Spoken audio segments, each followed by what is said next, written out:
Imagine representing thousands of people in parliament, holding political power, or traveling internationally on official government duties, only to suddenly find yourself at the center of an alleged FBI investigation involving millions of dollars. That is exactly the storm currently surrounding Ghanaian Member of Parliament Ohene Kwame Frimpong. According to multiple online reports, the Asante Akim North MP was allegedly arrested in connection with a major fraud and money laundering investigation linked to American victims. The allegations involve romance scams, business email compromise, wire fraud, money laundering, and what some reports describe as an international financial network stretching across multiple countries. But how did a sitting Ghanaian MP allegedly end up on the radar of the FBI? Was diplomatic status supposed to protect him? And why are American authorities aggressively targeting fraud cases linked to Ghana and West Africa? Today, we break down the allegations, the psychology behind federal investigations, the extradition claims, and the deeper global crackdown behind the headlines.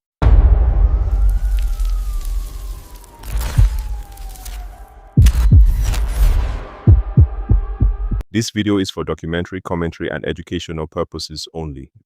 All allegations discussed are based on public information, online updates, and court documents.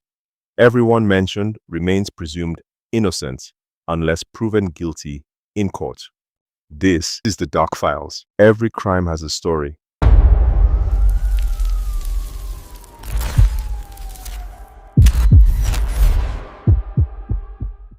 Who is Ohene Kwame Frimpong? Ohene Kwame Frimpong is the Member of Parliament for the Asante Akim North constituency in Ghana's Ashanti region. According to report, he was elected as an independent candidate and reportedly built influence both politically and financially. To supporters, he represented leadership, ambition, and success.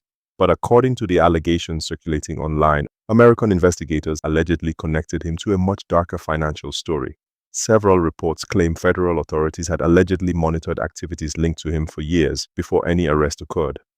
The allegations suggest investigators were interested in claims involving money laundering, romance fraud, business email compromise, financial cybercrime, and movement of funds connected to alleged fraud operations.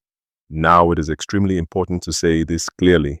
At the time of recording this documentary, many of the claims remain allegations discussed in news, blogs, online commentary, and exclusive information from our team in the United States. Official court filings and verified legal records are what ultimately determine criminal responsibility. But even allegations alone involving an active politician create massive public interest, especially when the FBI and Interpol are reportedly involved. One of the most dramatic claims is the allegation that Ohene Kwame Frimpong was allegedly arrested while traveling through the Netherlands on official government duties. According to reports, authorities allegedly worked with Interpol and the FBI before he was reportedly extradited to the United States. If true, this becomes extremely significant because extradition is not a casual process. International extradition normally involves formal legal coordination, international warrants, cooperation between governments, diplomatic procedures, evidence review, and judicial approval. Reports circulating repeatedly claims American investigators had allegedly built a major financial case long before the reported arrest happened. That detail matters because many people misunderstand how federal investigations work.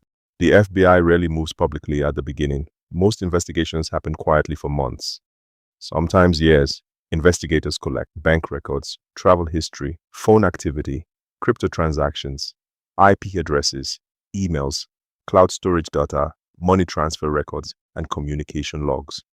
By the time arrests happen, authorities may already possess enormous amounts of information. Also, one of the biggest misunderstandings online involves diplomatic passports. Many people believe possessing a diplomatic passport automatically makes someone untouchable internationally. That is false.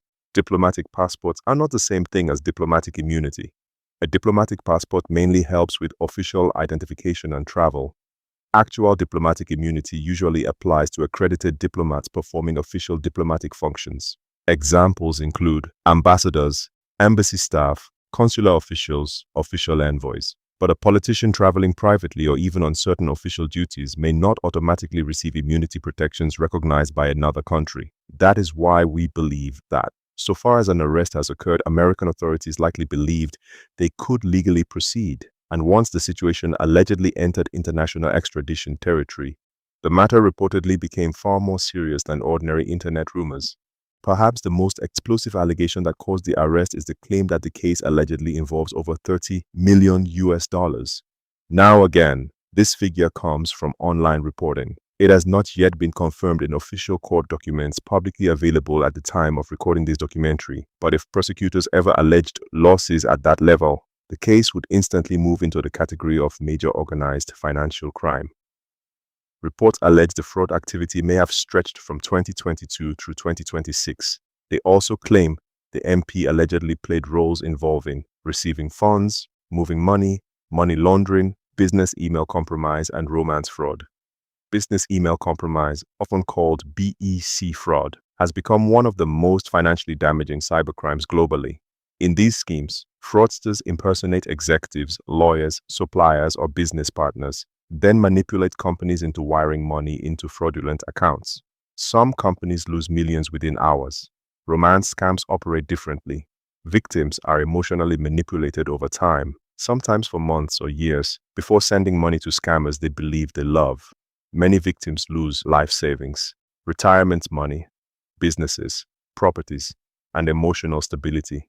You may be asking why American authorities are aggressively targeting fraud cases linked to Ghana and West Africa.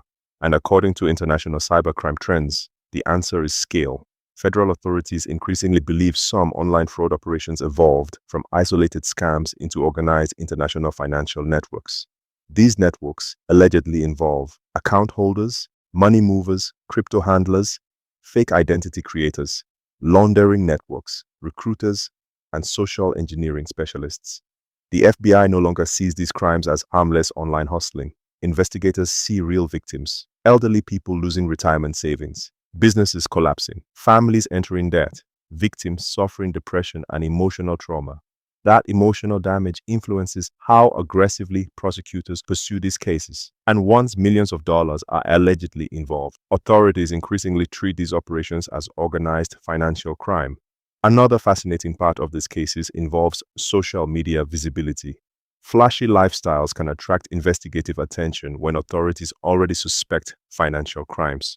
Now let's be clear, luxury itself is not illegal. Being wealthy is not a crime, but investigators often compare visible lifestyles against known legitimate income streams. And when spending patterns appear inconsistent, questions begin. Modern investigators increasingly analyze travel photos, luxury purchases, business ownership, crypto activity, social media associations, public spending, and relationship networks. Many people underestimate how much digital evidence exists permanently. Phones preserve data, cloud accounts preserve records, social media creates timelines, travel creates logs, and banking systems generate financial trails. At this point, let's talk about what happens after extradition. If someone is extradited into the American federal system, the legal reality becomes extremely serious. Federal prosecutors may pursue charges involving wire fraud, money laundering, conspiracy, identity theft, business email compromise, romance fraud, cybercrime. Prosecutors often argue foreign nationals facing large fraud allegations represent flight risks. That means judges may deny bail, especially if authorities believe international connections exist, hidden assets exist, or the suspect may flee. Federal prosecutors may also seek asset seizures, account freezes, crypto confiscation, property investigations, luxury asset tracing, and cooperation agreements. One of the harshest realities in organized fraud investigations is that prosecutors rarely stop at one person. They usually want the wider network. This is the point where cooperation pressure comes in. In organized financial crime cases, investigators often pressure suspects to provide information about associates, account holders, money movers, business partners, crypto handlers, and laundering systems, because prosecutors often believe dismantling networks matters more than arresting one visible figure. And psychologically, federal investigations become terrifying once defendants realize how much evidence may already exist At that stage, luxury, politics, public influence, and online status can suddenly feel meaningless compared to the risk of federal prison. At the center of this entire story is one major reality. Modern cybercrime investigations are global. Money moves internationally. Fraud crosses borders. Digital evidence travels instantly, and authorities increasingly cooperate internationally to track financial crimes.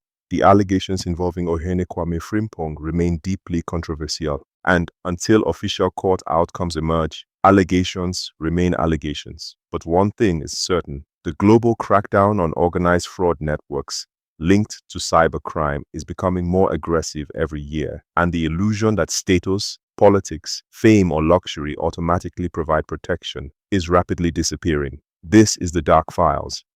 Every crime has a story. If you enjoy dark crime stories, real investigations, and shocking documentaries like this, make sure you subscribe to Dark Files and turn on post notifications so you never miss any new episode. On this channel, we uncover the hidden truths behind crime, fraud, mystery, and the darkest stories making headlines across Ghana, Africa, and the world. Join the Dark Files family today, because every crime has a story.